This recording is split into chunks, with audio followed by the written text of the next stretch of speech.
Hey everyone, and welcome. In this guide, you'll be learning how to escape the dreaded Elo Hell. And what is Elo Hell? It's when you find yourself stuck at a lower rank where matches are of poor quality and are often determined by factors that are perceived to be outside of your control, such as bad teammates. In order to teach you how to climb out of this scenario, I was sent to smurf into the low ranks. So who am I, and why should you listen to me? Well, my peak rank is Immortal 3 and currently have 3 different accounts ranked in Immortal. But even more important was that this was achieved by playing every single game solo, completely by myself. Now, I know some of you are probably thinking, well of course an Immortal player sent into low elo will win just due to their raw aim and mechanics. And to be honest, this is true. This is why I wasn't allowed to take straight up aim fights where my superior aim would carry me. I also fully muted all players in the game, including myself, so that I had no way to influence my teammates with callouts or in any way that would make them better than the teammates that you find in your game. Instead, what you'll learn is how through strategy, decision making, and with a couple simple tips and tricks, you too can easily carry games on your own. You'll also learn the most common mistakes players make in lower elo and how to easily take advantage of them. And don't worry if you're a higher ranked player, as I promised, there's still plenty for you to learn from this guide.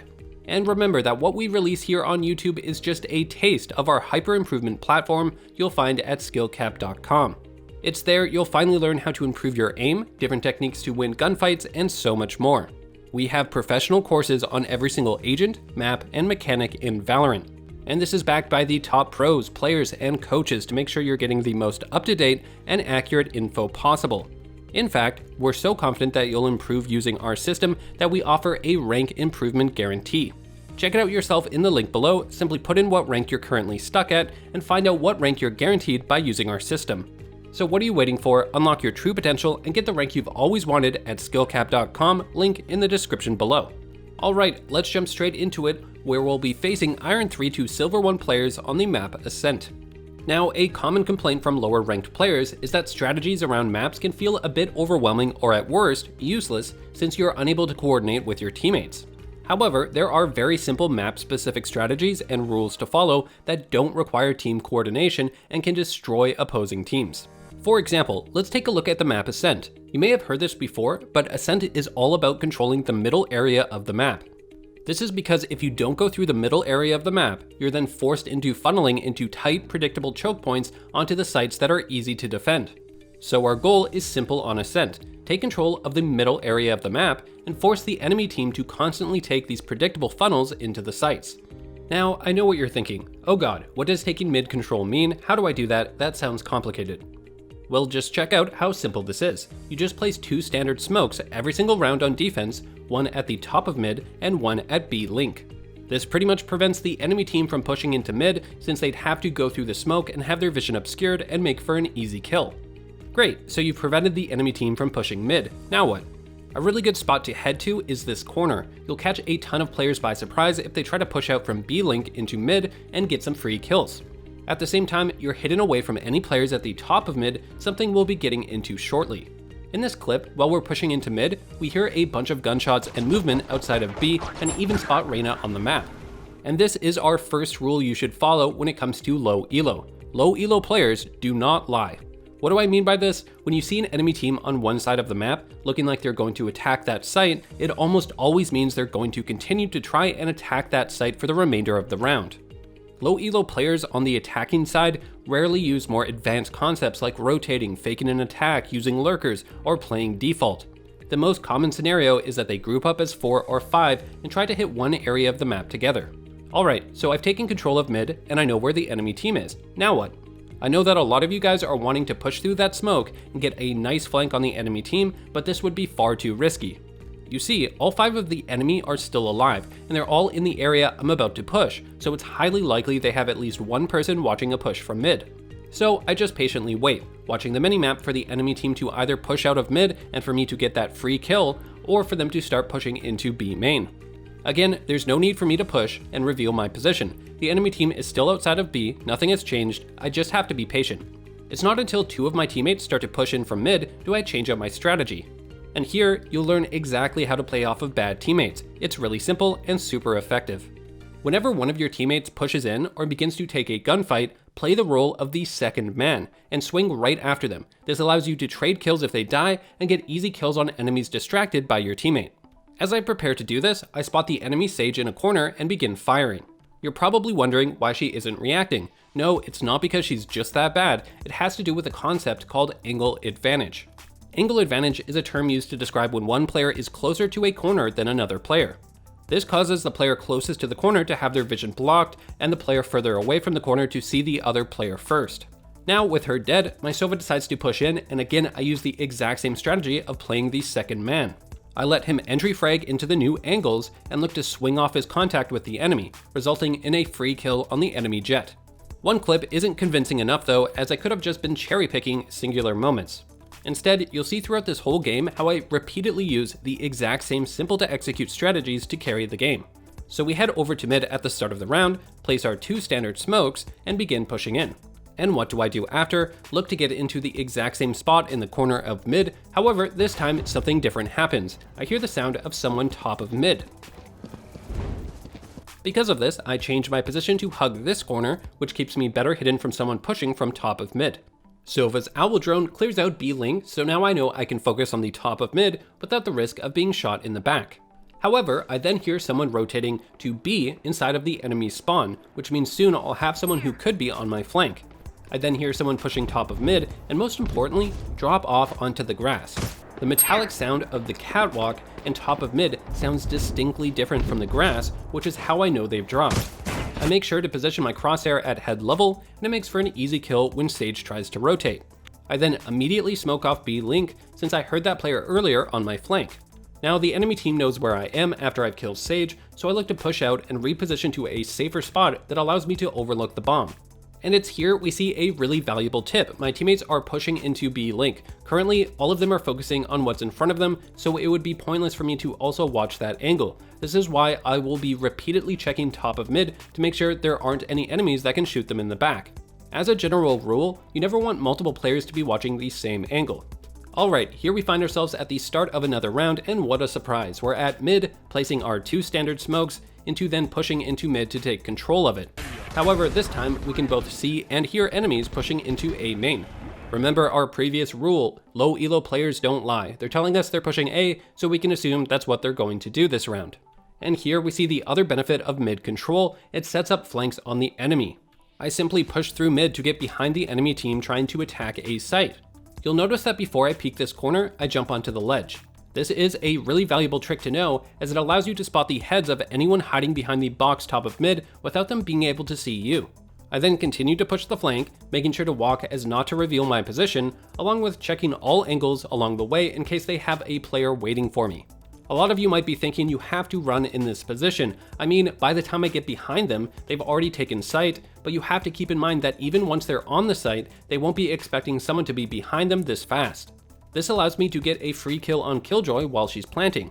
After this, I fall back, and you're probably wondering why the hell I'm staring at this wall. Well, I'm using the same strategy I've been using all game. I let my teammates entry frag and then swing off them. I'm watching the minimap, and as soon as I see my Jet and Sova push in, I swing to help them with the push. Again, this way I can get an easy kill on the enemy while they're distracted by my teammates. Alright, next round, and you should know exactly what the plan is. Standard smokes mid and push out for control. This time, something different happens though. My teammates pushing out of B get killed. This means it will be really easy for the enemy team to take B site, so I immediately throw a smoke down to help delay their push. I then hear them all running in B main, so I drop my ultimate to further delay them as I run back to reinforce B site. Now, as I arrive at market, we see we've been smoked off. A lot of players would either try to reposition or wait for the smoke to expire. Here's the thing though, we know we've delayed the enemy's push with our own smoke and our ultimate, so the enemy shouldn't be in sight yet. This is why I choose to push out to play an off angle. An off angle is just an unorthodox position that is often unpredictable, a spot that you wouldn't expect a player to be at. This is considered an off angle since no one really stands on stairs like this, as they'd be wide out in the open. However, I'm able to create an off angle by using the smoke for cover. This allows me to get a free frag on Killjoy and fall back into market. Here's the problem though, I've now revealed my position to the enemy team. As a general rule, once you've done this, you want to reposition to a new angle to help catch the enemy off guard. By the way, yes, that is our Raze AFK in spawn. As I'm rotating to my new position, the enemy Omen uses his ultimate. I always see players misplay around Omen ultimate when in reality there's a really easy trick to get kills on him. Firstly, I immediately check behind me to see if Omen is teleporting anywhere on my flank. I then hear Omen teleporting to my right. Most players would then peek this to destroy him before he zones in. Instead, what you should be doing is begin walking to make no sound, and as soon as his ultimate completes, then peek him for an easy kill. The reason this works is that Omen has an animation where he has to pull out his gun once he spawns in, leaving him vulnerable on top of the fact that he doesn't know when or where you're peeking from. Next, let's talk about a super simple strategy that can destroy the enemy team's economy when you have a lead.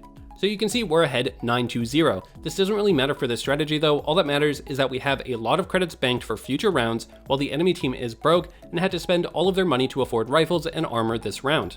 At the start of the round, one of my teammates dies outside A. Again, we know low elo players don't lie, so we instantly rotate expecting an A hit.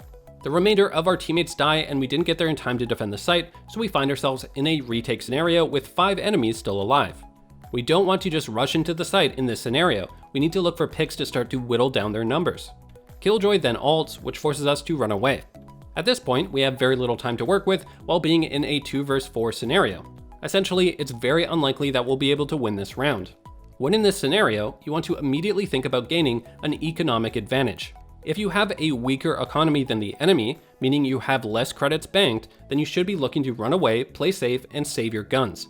However, if you have the stronger economy, then you want to do the opposite. Try to trap the enemy so they either die to the bomb, or you kill them as they try to run out of sight. You'll notice that I do this by first throwing a Molotov on one of their escape paths through A main. After this, I immediately rotate to their only remaining escape path and am then able to get a kill on the enemy Sage who was trying to save an operator. Additionally, the enemy Killjoy was stuck in sight due to my Molotov and died to the bomb. Yes, in the end, I died too, but it doesn't matter as we have a ton of credits saved to purchase guns for the next round. Meanwhile, the enemy team is now broke and will have to save with pistols. This tactic is great to use when you're in the lead so that you can continue to snowball and prevent the enemy from coming back as they rarely have guns good enough to fight back. Alright, so we're now switching sides and on the attack. Don't worry though, as we'll be applying the exact same things we learned on defense. Firstly, that we want to control mid, so to avoid the pitfall of being funneled into sites. Now, when on attack on ascent, when you take control of mid, it's all about pushing through Catwalk. This is because the most common setup you'll run into by the defense is one person on A, one person on Catwalk, 2 people mid, and 1 person on B. By attacking Catwalk, we get an isolated 1v1 on the Catwalk player, which then leaves only one remaining player having to defend A site. It also opens up a path through Tree Room that lets you get sneaky flanks on the enemy. This is much easier than trying to push through mid into market area, as there will often be 2 defenders there that can hold a variety of different angles. And don't worry if the enemy starts to stack multiple opponents to defend Catwalk, as we'll be going through exactly how to counter that shortly. So we start the round placing the 2 standard attack smokes on arches and Catwalk to prevent the defenders from seeing into mid or getting control of it. We then use this timing to push up Catwalk into our smoke. Normally, I like to wait in this corner for the smoke to expire, as you can catch players off guard that are Catwalk, but my teammates are pushing with me and making a ton of noise. Again, we use that simple strategy of playing the second man and swinging off our teammates' entry fragging. As Ray swings the corner, we too swing the corner. And we clear Tree Room, making sure to time our swings with our teammates. Strangely enough, no one is watching Catwalk, which gives us a great opportunity to highlight the flank we just talked about. While my teammates push into A site, I walk while pushing the flank. I then wait, as this will allow me to catch the defenders that are rotating from mid and B to help defend A. And from this point on, I'm on the flank of the enemy, a constant thorn in their side, making it difficult for them to push into sight since I'm threatening to kill them from behind. Alright, so this strategy looks great, but what happens if the enemy team starts stacking players to counter the Catwalk push? Well, this is exactly why controlling mid is so valuable on ascent. In this round, we place our standard smokes and then push into Catwalk. Again, we let our teammates push first, playing second man, giving us free kills without the threat of dying. As you can see, we ran into Killjoy in Cubby, then spotted Reyna holding Tree Room, along with Jet up close. So it's clear the enemy team stacked A. When this happens, all you have to do is run back to mid and push from mid to B. This is because if we take a look at the map, you can get from Catwalk to B site faster than the defenders can rotate from A site. One thing to note though is that it's so important to smoke this spot before you cross over into market from mid. This is because there are a ton of super strong angles defenders can hold to shoot you from while you try to cross. Sure enough, B site is completely empty, we get the plant down, and take an easy round. To summarize, smoking mid, getting control of it, and pushing Catwalk is by far the most powerful strategy on attack for Ascent. However, if the enemy rotates fast or stacks the site, you can then simply fall back and push mid to B to either take a free site or an isolated 1v1 against a player the defense has anchored there.